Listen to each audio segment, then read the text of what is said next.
Hey guys, Troy here from Cape Ann Conversations. Thanks everybody for joining us. I'll shout out, please remember to like and share these small businesses right here in our backyard on Cape Ann. These are what makes our economy move. Today I've got Ellen from Moving and Shaking on the North Shore. Ellen, thank you for coming on. I'm going to have you jump in and tell a little story about how you got into this, where you came from. We have a lot in common, half retired finance people. So give us the story. Exactly. Thank you so much for having me today. My name is Ellen Fusco. My company is Moving and Shaking on the North Shore. I have brick and mortar at 21 Whistle Stop Mall in Rockport. And I moved my business up here in June of last year. I have been working with Moving and Shaking, which I started 5 years ago. And a little background. So 25 years in finance. I worked for Lehman Brothers in institutional equity sales. I worked for the Royal Bank of Canada. And then I pivoted to being a business coach for 12 years for a franchisor called The Maids, the yellow cars that drive around and clean your home. And I felt, a little bit dissatisfied, maybe not full as far as my whole being went. And at the same time, my mom became very forgetful. And it reminded me of when I worked at a nursing home in high school. So I worked at a nursing home in North Andover, Mass, where I grew up.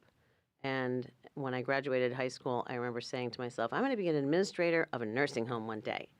And then I went to college, and life took me in a different direction in finance and business coaching. And then once things happened with my mom, probably, 10 years ago, I would say, I started thinking, well, okay, what is my direction going to be going forward? And I thought back to the fact that I have such a passion for working with the elderly and fixing things, always trying to fix things. So I figured out how to get involved moonlighting, with my corporate job, but whenever I could, working with another company, so I could figure out how to do organizing, downsizing, move management. And that gave me enough ambition to decide to make the move to leave my job and start my own company 5 years ago, which I did. And since then, it's been fantastic. I mean, I can't tell you how happy I've been having left where I was and where I am now. I moved my business from Winchester because our kids are 24, 22, and 21. They don't come around a lot anymore. Why am I living in Winchester when I could move up to Rockport? This is where we vacationed every summer with the kids when they were growing up, and this is my happy place. I mean, there's nothing that makes me happier than biking up here and running up here and doing all the things that I can do, enjoying the ocean, and moving my business up here. So that's what I decided to do. It's been great. Was your first moving job, I guess you could say, like moving your mom? Or downsizing or organizing? No, but that was a big one. So they sold their house in a day. Good, that's a really great question. Thank you for asking. So it's this. It was one of those situations where they needed to move. My dad was denying, to a certain degree, what was going on, trying to keep her in the home. And my sister and I were like, oh my gosh, like she's, we need to have you guys move. So the house sold in a day. And everything had to go because I also arranged for an estate sale. So everything had to go within a very concentrated period of time. So they lived in that home for 40 years. And it was 4,300 square feet. And it was a big job. And it had to be done quickly. So that was probably one of those, fire alarm jobs. Yeah, but it's a it lot was of work. well worth it because there was so much stuff that was donated. And that was my main goal. My mom loved the holidays. So the basement was full of my dad's tools, which were actually my grandfather's tools. My mom had, I can't even tell you how many decorations for every single holiday. It was like, she was the cutest thing ever. And so we had all of this stuff that had to go. And so that was a learning experience in that, it helped me when I moved up here because one of the biggest things that you really need to do is, I guess, construct and complete alliances with companies that will help you right? So like, where do you want to donate all this stuff? Because you don't want to have a big dumpster coming to the home to throw everything away. Yeah. You want to be able to repurpose things. Yeah, there can be a lot of good stuff. Feel free to shout those guys out. I know we were talking about it before. Oh yeah. So Second Glance, Open Door, hello. I mean, it's like It's a no-brainer. Yeah. one of the jobs I did in one day, just in one day, one afternoon, 110 pounds of canned goods, just from Whoa. a condo that I was working on. So they've been fantastic. You know, I can't even say enough about them for accepting all the things that I do and bring to them. And they'll take everything. They'll take, if you're throwing out a couch, they'll take a couch, as big as that, down to clothes, down to appliances, pots and pans if they're in good shape. Yep. They'll take everything. So, Yep. you talk about somebody who's moving from a home they've lived in for 40 years into assisted living facility where they're not really cooking anymore. They may have all this great gear Oh yeah. that outside of doing an estate sale, like Second Glance is just a perfect option right here in our backyard. Yep. Yep. And back to that. So it's funny. So when I moved my parents out of North Andover, so the reason that I live where I live at Ocean Ledges is because that was their summer place. So I had to move them out of that as well because, and it was funny too because they had my grandparents' furniture in there, which was like French provincial 1950s furniture, which is like not beachy No. at all. And it's 100 years old. Yeah, and a lot of brown furniture. So that stuff, we had an estate sale there. And then I wound up donating, most of the rest of the stuff to Second Glance. And then beyond that, I use the American Legions a lot as well. They've been incredibly, fantastic as it relates to canes and, shower chairs and all that kind of stuff that I come across. The Rockport High School, I mean, huge shout out to them. They have been amazing when it comes to printers, monitors, any kind of craft supplies, school supplies. They take all that stuff because I don't want that stuff to be thrown away either. Yeah. And then Goodwill, Salvation Army, of course, which is a natural. Dogtown Books takes a lot of books as well. And any of the consignment shops within Gloucester and Rockport, I try to bring clothes to as well. Yeah, and it kind of depends on where you're going, right? Like, if you're, because you will travel. I mean, you still have customers even back in Winchester. Yep. But how far will you, or do you typically work, I guess? Well, I guess the furthest south that I've been is Malden and Winchester. So anywhere Winchester north, because of where I lived up until last June. So I do get a lot of word of mouth jobs back down there. I will not go to the South Shore though. No, don't go past Boston. There's nothing down there, people. It's cowboys and Indians there. Exactly. Don't go. That's where my husband's from. Ooh. Uh-oh. Is he a Duxbury guy? Yes. Ah, I could sense it. Boo. No, I get it. It's one of those things too. As you get further and further into this business, somebody's gonna just refer you to their second home. Like they're gonna have to go clean out their parents' house in like Nahant or something, right? Marblehead, and you'll do it because that's how these businesses work. You do a really good job. You create a customer base. They refer people. They use you for a second time because you've been in business for as long as you have, and it keeps expanding. Yep. Are you finding that you're doing a lot of this work yourself, or are you at that point where you're looking to build out a team? How's that aspect going? I have a team that I work with, so I try to start the job myself. But if I realize that the scope of the job is going to be X, then I'll bring in some team members. Yeah, if you're like moving furniture, heavy lifting, Yep. versus organizing maybe. Right.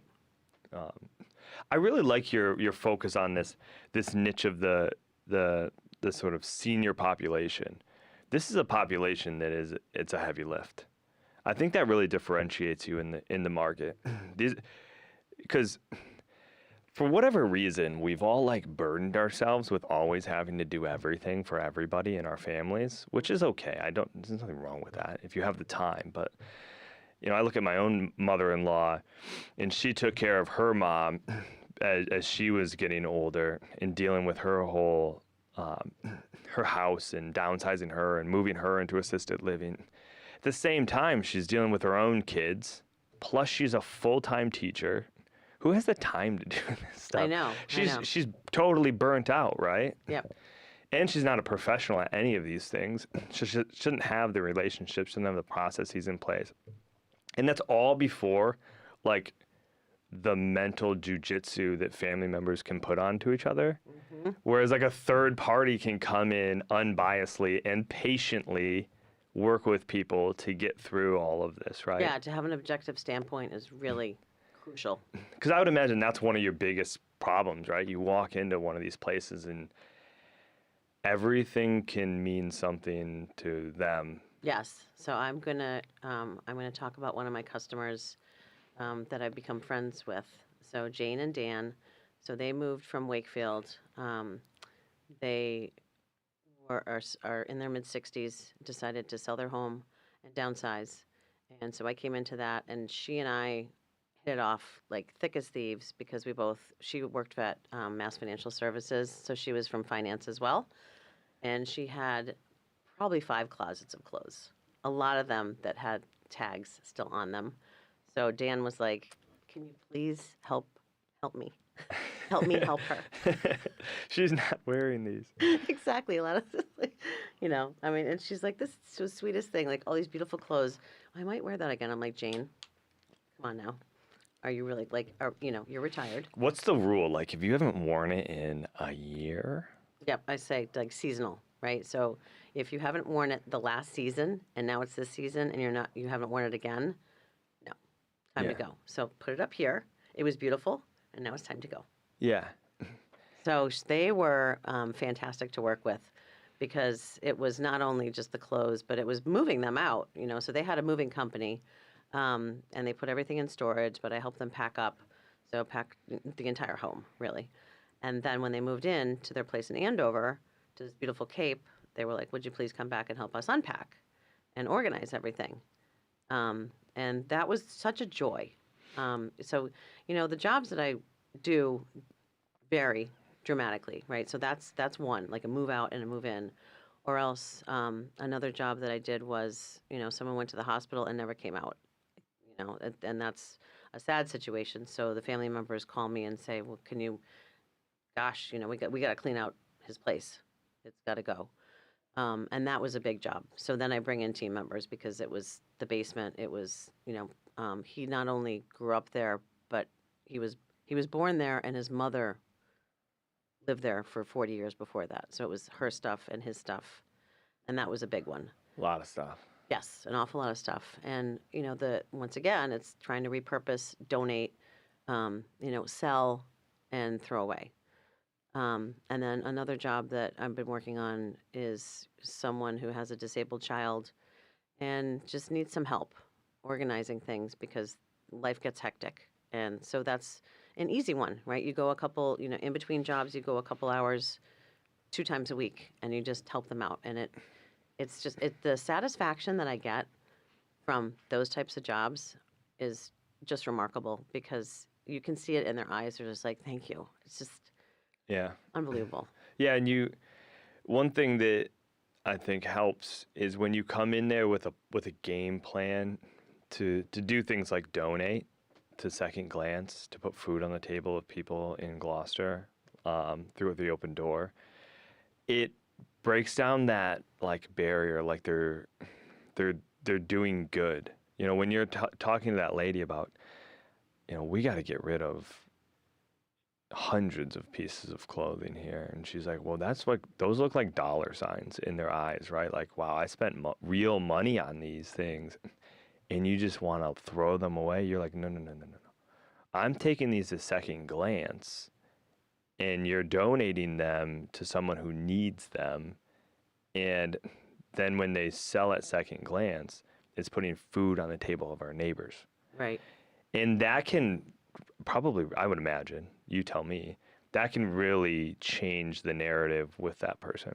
Oh, yeah, totally. And especially when I do jobs, and this is really important to mention, when I do jobs that are off of Cape Ann, I will take all that stuff and put it in my car and bring it to Second Glance. So I don't, if If I have no other option, then I will use Savers or Salvation Army, which are fantastic organizations. But typically, what I like to do is fill up my car with all my stuff, and I don't charge for it. I just bring it all the way back up, and I donate it. Yep. And that makes so then once they hear about Second Glance and Open Door, they're like, oh, okay, that makes me feel a lot better because otherwise I would like to keep my stuff. When in fact, Right. no, we're not keeping that. So everybody listening to this is going to be thinking, sure, I would love help, but I don't understand what it's going to cost me, or it's going to cost too much. Like, they're not even going to pick up the phone, right, and call and find out. And I get that every every job is going to be different, right? It's going to be whether you put in an hour's worth of organizing work or you literally move someone's whole house, pack it up, or organize it, hire a mover, move it, unpack it, and stage it appropriately. But how do you, if the people listening to this podcast, how do you sort of break down that barrier with them that it's not necessarily too expensive? You're not priced out of this option, right? Right. That's a really good question. I think that the way that I like to approach it is I like to have a consultation either in my office or at the person's home and really get a sense of what their needs are. And, I have a certain dollar per hour that I charge, but I also try to take into consideration what their needs are. So, for example, if they're just feeling completely overwhelmed and they want to chip away at stuff, I can take a look around the house and then say to them, why don't we start here? And if your budget is this, then we'll do a hard stop at that. And if you need the whole thing done, let's do it. If you need it done in a week, then I'll bring in some team members. I know I try really hard to be respectful of people's monetary allowances, right? Yeah, you don't have to. Like, in some instances, you have to take down the whole house. They're selling the house, but there may be a financial windfall from that sale that could even cover the cost. But if you're trying to organize the house that you're living within, you might take on the basement, then you might go to the attic, then Yep. you might go to Exactly. your closets or whatever it is. You help them identify, hey, how are we going to take your blood pressure down first Yes. with the work that I can jump on to make this whole family function better? Yes. You totally get it. Yeah, and then we'll move over there. And then I'm sure, like, the number one thing is as soon as you do that for somebody, they're telling somebody about it. You know what I mean? I hope so. And then it's just a flywheel. Yep. Yeah. And I have a pretty good eye for when I walk around a home, where to start first to start chipping away. Oftentimes it's the closet, oftentimes it's the kitchen. If you're just trying to, things get messy. Life is messy sometimes, Yeah. you know? Will you bring in like I can imagine, like, I have an attic that needs some reorganizing because we don't have a basement. We're on a slab. And so there's this accumulation of a 17-year-old, an 11-year-old kid, and my wife, and multiple moves, and all this stuff. Like, but it also, like, in the organization, it also needs almost like building. It needs to, like, be organized in a way that you can get to stuff instead of climbing over stacking Yes. of it all. Yep. Is that like something that you get into too? Like, if you needed to build like shelving to make this work, or you need to organize a mudroom by like building something, would you do that? Or do you have partners that could do that? Yes. So one of my best friends from college works for Closets by Design. Another So- great franchise. Yep. Exactly. I know. So she did all my closets, and she's done closets for a couple of my clients. But if that's not an option, then at least, having worked with her and watched her walk around my home and other people's homes to do the work, to help me out, it's been helpful in that now I'm getting a sense for, what her eye looks like when she's like, okay, I think this should go here and this should be here. When we moved into our house, all my husband said was, I just want drawers. Can I please? Put stuff away. Dude, I'm telling you, I have too much stuff like sitting out in my house. Like, In our old house, we lived in a Cape, and we didn't have a lot of closet space. So his closet was in the basement. I gave him like one big drawer, and I was like, the rest of the stuff is downstairs. So when we moved into this place, he's like, can I please have like a set of drawers of my very own in the same closet as you? we'll see, bud. Be good. All right. So this community here that's listening to this podcast, how can they support you? Obviously, I think the biggest call to action is like just call, right? Like, Yeah. what's the best way for people to get in touch with you? Is it going online and booking an appointment, or is it like calling you like on the phone? Do you have a phone number that you want people to reach out to you? Yep. So my phone number is 781-999-1539. My website is m&snorthshore.com, which is moving and shaking northshore.com. And you can go on there and book an appointment with me. And I am a phone person. I like to talk. I'm not of the like the younger generation who doesn't like to do that and only text. Right. I love talking on the phone. I love talking. Talking's my favorite. So just give Bunny me the a Elf, call. what's your favorite color? No, I think that's right. And there's no charge, right? Like, call, ask questions. Yeah, I will give you a free consultation. I'll come to your home. You can come to my office, whatever works for you. Yeah. So why not? There's really there's no harm in doing that. Right. Exactly. I would love to get to know more people in Cape Ann. You know, I'm looking for additional business in Cape Ann, obviously, and I've had a great time so far with word of mouth. My typical sources of marketing are, looking for Google reviews. I've got my website. I do a lot on social media, and I try to network as much as I can. I'm a member of the Cape Ann Chamber of Commerce, and so I'm out there. Yeah. No, it's perfect. I mean, that's really what it is. That's the whole purpose of this podcast, is just to get exposure, just to share it, just to tell people, that you're there, and to reach out and to support local. There's plenty of movers out there from other towns not on Cape Ann. This is in our backyard. This is out of Rockport. Most of your business is right here on Cape Ann, and you're the type of person that's going to support the T-ball game or whatever it is that Exactly. we expect, right? And support Second Glance and all the other stuff. So, Ellen, I appreciate you coming on here and telling your story. Anything you need to leave us with? I look forward to meeting anyone and everyone who is interested in my business. And, I'm always, if I'm not out in the field, which I am most of the time, I am at 21 Whistle Stop Mall. There you go. Stop in. Yep, Say hi. exactly. Why not? She Yeah. loves talking. Yeah, I'm a talker. Thanks, Ellen. Good to have you on here. Thank you so much.